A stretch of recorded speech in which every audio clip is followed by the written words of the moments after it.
here, an apple there.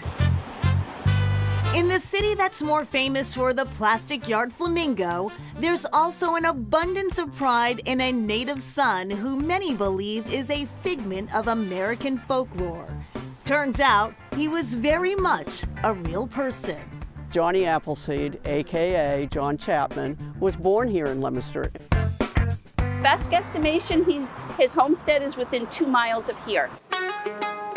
A drive up Johnny Appleseed Lane in this north central Massachusetts city reveals the birthplace of John Chapman.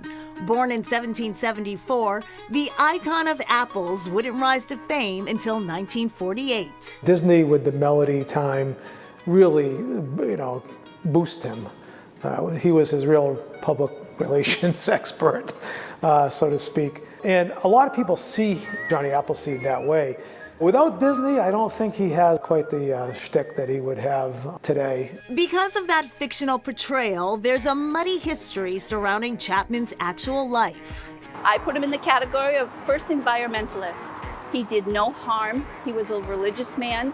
He took on the job of starting small orchards. If you had apple orchards on your property, if you had 50 trees, you were considered a homestead. So that's what he would do.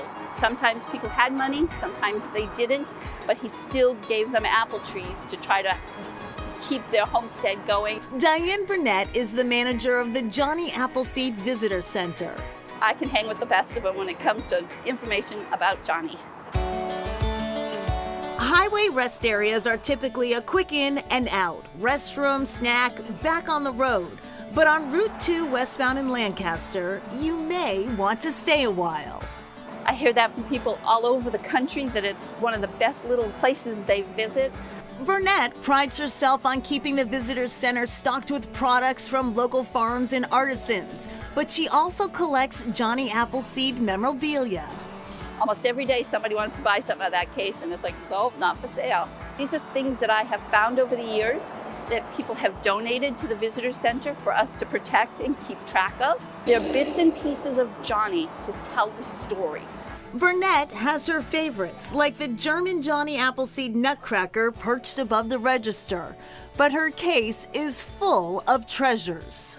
It's a Harper's magazine, and it was dated 1871, and it's the first time anyone ever called Johnny Appleseed. Out front, a 10-foot-tall apple sculpture welcomes travelers, but Burnett says it's the Johnny Appleseed statue that people love the most. I have pictures with scarves on him and hats on him, and they'll leave an apple or a small pumpkin, or kids are hugging him.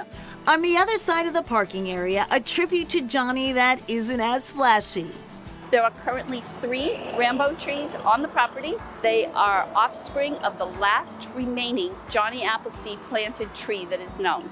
The fruit is very, very tart, and it was mainly used for cider and vinegar. Picking the Rambo apples isn't allowed, but you can pick apples at nearby Shelburne Farms, a local orchard that isn't simply for recreation.